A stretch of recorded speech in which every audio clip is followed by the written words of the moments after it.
ನವೆಂಬರ್ನಲ್ಲಿ ಸಿಎಂ ಬದಲಾವಣೆಯ ವಿಚಾರಕ್ಕೆ ಸಂಬಂಧಪಟ್ಟಂತೆ ನವರಾತ್ರಿ ಒಳಗಡೆ ಸಿಎಂ ಬದಲಾವಣೆ ಪಕ್ಕ. ಈ ಬಾರಿ ಸಿದ್ದರಾಮಯ್ಯ ದಸರಾ ಮಾಡಲ್ಲ, ಮೈಸೂರಿನಲ್ಲಿ ಭವಿಷ್ಯವನ್ನ ನುಡಿದಿರುವಂತದ್ದು ಆರ್ ಅಶೋಕ್ ಅವರು.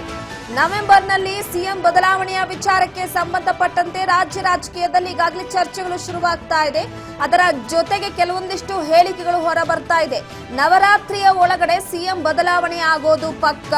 ಈ ಬಾರಿ ಸಿದ್ದರಾಮಯ್ಯನವರು ದಸರಾ ಮಾಡಲ್ಲ ಅನ್ನುವಂತ ಹೇಳಿಕೆಯನ್ನ ಈಗ ವಿಪಕ್ಷ ನಾಯಕ ಅಶೋಕ್ ಅವರು ಭವಿಷ್ಯದ ಮುಖಾಂತರ ಹೇಳಿದ್ದಾರೆ.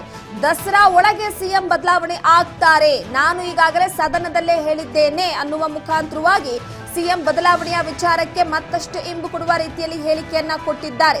ಸಿಎಂ ಬದಲಾವಣೆ ಆಗೇ ಆಗುತ್ತೆ. ಈಗಾಗಲೇ ಕುರ್ಚಿಗೆ ಕಚ್ಚಾಟ ನಡೀತಾ ಇದೆ. ಇದು ಕೇವಲ ಟ್ರೇಲರ್ ಅಷ್ಟೇ, ಮುಂದಿನ ದಿನಗಳಲ್ಲಿ ಪಿಕ್ಚರ್ ಬಾಕಿ ಇರುತ್ತೆ. ಮೈಸೂರಿನಲ್ಲಿ ಆರ್ ಅಶೋಕ್ ಹೇಳಿಕೆಯನ್ನ ಕೊಟ್ಟಿರುವಂತದ್ದು ಪ್ರಮುಖವಾಗಿ ಈಗಾಗಲೇ ರಾಜ್ಯ ರಾಜಕೀಯದಲ್ಲಿ ಬದಲಾವಣೆಯ ಪರ್ವ ಶುರುವಾಗಿದೆ. ಅದು ಕಾಂಗ್ರೆಸ್ ಹಾಗೆ ಬಿಜೆಪಿ ಎರಡರಲ್ಲೂ ಕೂಡ. ಒಂದು ಬಿಜೆಪಿಯಲ್ಲಿ ರಾಜ್ಯಾಧ್ಯಕ್ಷ ಸ್ಥಾನದ ಬದಲಾವಣೆ, ವಿಪಕ್ಷ ಸ್ಥಾನದ ಬದಲಾವಣೆ. ಇನ್ನೊಂದು ಕಡೆ ಕಾಂಗ್ರೆಸ್ನಲ್ಲಿ ಕೆಪಿಸಿಸಿ ಅಧ್ಯಕ್ಷ ಸ್ಥಾನದ ಬದಲಾವಣೆ, ಸಿಎಂ ಸ್ಥಾನದ ಬದಲಾವಣೆ, ಸಚಿವ ಸಂಪುಟ ಸ್ಥಾನದ ಬದಲಾವಣೆ ಎಲ್ಲವೂ ಕೂಡ ಒಟ್ಟಾರೆಯಾಗಿ ಈ ವರ್ಷ ಬದಲಾವಣೆಯ ಪರ್ವ ರಾಜ್ಯ ರಾಜಕೀಯದಲ್ಲಿ ಶುರುವಾಗಿರುವಂತಹ ಹಿನ್ನೆಲೆಯಲ್ಲಿ ಆರ್ ಅಶೋಕ್ ಅವರು ಭವಿಷ್ಯವನ್ನ ನುಡಿದಿದ್ದಾರೆ.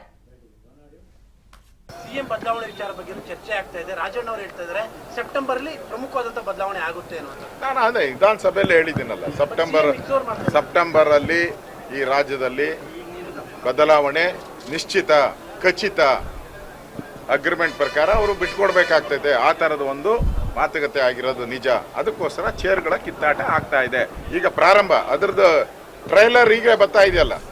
ಈಗ ಮಂತ್ರಿಗಳೆಲ್ಲ ಹೇಳ್ತಾ ಇದಾರಲ್ಲ, ಒಬ್ರು ಭಾರಿ ಬದಲಾವಣೆ, ಕ್ರಾಂತಿ ಅಂದ್ರೆ, ಇನ್ ಕೆಲವರು ಇಲ್ಲ ಸ್ವಲ್ಪ ಕ್ರಾಂತಿ ಅಂತಾರೆ. ಒಟ್ಟಾರೆ ಕಾಂಗ್ರೆಸ್ ಅಲ್ಲಿ ಒಡೆದ ಮನೆ.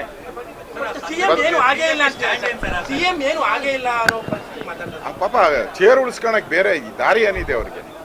ಚೇರ್ ಉಳಿಸ್ಕೊಳಕ್ಕೆ ಬೇರೆ ದಾರಿ ಏನಿಲ್ಲ. ಅದಕ್ಕೋಸ್ಕರ ಮುಖ್ಯಮಂತ್ರಿ ಆ ತರ ಮಾತನಾಡಲೇಬೇಕು. ಚೇರ್ ಉಳಿಬೇಕಲ್ಲ ಅವ್ರಿಗೆ. ನನ್ಗನ್ಸುತ್ತೆ ಈ ಸರಿ ದಸರಾ ಅವ್ರು ಮಾಡಲ್ಲ, ಪಕ್ಕ ಹೊಸ ಸಿಎಂ ಮಾಡ್ತಾರೆ. ಸಿದ್ದರಾಮಯ್ಯ, ನಿದ್ದರಾಮಯ್ಯ, ಕರಪ್ಷನ್ ಜಾಸ್ತಿ. ಮಂತ್ರಿಗಳೆಲ್ಲ ಬೀದಿಗಿಳಿದು ಕರಪ್ಷನ್ ಮಾಡ್ತಾವ್ರೆ. ತೊಲಗೋದ್ರೆ ಸಾಕು. ಈ ಕಾಂಗ್ರೆಸ್ ಸರ್ಕಾರನೇ, ಸಿದ್ದರಾಮಯ್ಯ ಅಂತಲ್ಲ, ಕಾಂಗ್ರೆಸ್ ತೊಲಗೋದ್ರೆ ಸಾಕು. ಗ್ಯಾರಂಟಿನೂ ನ್ಯಾಯವಾಗಿ ಕೊಡ್ತಾ ಇಲ್ಲ. ದಿವಾಳಿ ಆಗಿದೆ ಸರ್ಕಾರ. ಜನಕ್ಕೆ ಶಾಪ ಆಗ್ತಾ ಇದ್ದಾರೆ. ಒಂದ್ ಕಡೆ ಕೊಲೆ ಸುಲಿಗೆಗಳು ನಡೀತಾ ಇದೆ, ಇನ್ನೊಂದು ಕಡೆ ಕಾಲ್ ತುಳಿತಾಗಿ ಅಮಾಯಕ ವಿದ್ಯಾರ್ಥಿಗಳು ಸತ್ತಿದ್ದಾರೆ. ಹಣ ಇಲ್ಲ ಅವರ ಹತ್ರ. ಅವರಿನ ಶಾಸಕರೇ ತಿರುಗಿ ಬಿದ್ದಿದ್ದಾರೆ. ಅಭಿವೃದ್ಧಿ ಕೊಟ್ಟಿಲ್ಲ ಅಂತೇಳಿ ಅವ್ರ ಶಾಸಕರೇ ತಿರುಗಿ ಕರಪ್ಷನ್ ಚಾರ್ಜಸ್ ಅನ್ನ ಅವ್ರ ಶಾಸಕರ ಇಷ್ಟಾದ್ಮೇಲೂ ಕೂಡ ಮಾನ ಮರ್ಯಾದೆ ಇದ್ರೆ ಈ ಸರ್ಕಾರ ರಾಜೀನಾಮೆ ಕೊಟ್ಟು ಹೋಗ್ಬೇಕು.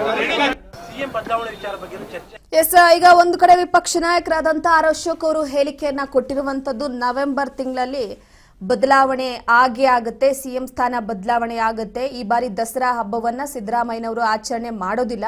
ಅವರ ಪಕ್ಷದಲ್ಲೇ ಹೇಳಿಕೆಗಳು ಬರ್ತಾ ಇದೆ. ಇದು ಟ್ರೇಲರ್ ಅಷ್ಟೇ, ಪಿಕ್ಚರ್ ಇನ್ನೂ ಉಳಿದಿದೆ. ನವೆಂಬರ್ ತಿಂಗಳಿಗೆ ಎಲ್ಲವೂ ಕೂಡ ಮುಕ್ತಾಯ ಆಗತ್ತೆ.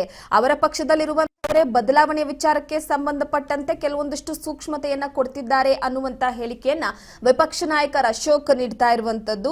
ಈಗ ರಾಜ್ಯ ರಾಜಕೀಯದಲ್ಲಿ ಸದ್ಯಕ್ಕಿರುವಂತಹ ಒಂದು ಗಲಾಟೆ ಅಂತಂದ್ರೆ ಅದು ಬದಲಾವಣೆ. ಈಗ ಸ್ವಪಕ್ಷದಲ್ಲೇ ಅಂದ್ರೆ ಕಾಂಗ್ರೆಸ್ ಪಕ್ಷದಲ್ಲೇ ಬರ್ತಾ ಇರುವಂತಹ ಹೇಳಿಕೆಗಳು ಸಿದ್ದರಾಮಯ್ಯನವ್ರನ್ನ ನಿದ್ದೆಗೆಡಿಸಿದೆ. ಅದ್ರ ಜೊತೆಗೆ ಹೆಚ್ಚುವರಿ ಡಿಸಿಎಂ ಬಗ್ಗೆ ಕೂಡ ಕೆಲವೊಂದಿಷ್ಟು ಮಾತುಕತೆಗಳು ಕೇಳಿ ಬರ್ತಾ ಇರುವಂತದ್ದು. ಸೊ ಏನಾಗುತ್ತೆ ಈ ವರ್ಷ ಅನ್ನುವಂಥದ್ದೇ ಸದ್ಯಕ್ಕೆ ಪ್ರಶ್ನೆ ಆಗಿದೆ.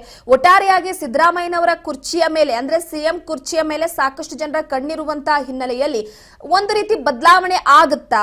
ಸಿದ್ದರಾಮಯ್ಯನವರಿಗೆ ಕೋಕ್ ಕೊಡ್ಲಾಗುತ್ತಾ? ಇಲ್ಲ ಹೇಳ್ತಾ ಇರುವಂತಹ ಹೇಳಿಕೆ ಕೆಲವೊಂದಿಷ್ಟು ಬರೀ ಹೇಳಿಕೆಯಾಗಿ ಉಳಿಯುತ್ತಾ ಅನ್ನುವಂಥದ್ದು ಸದ್ಯಕ್ಕೆ ಪ್ರಶ್ನೆ ಆಗಿದೆ.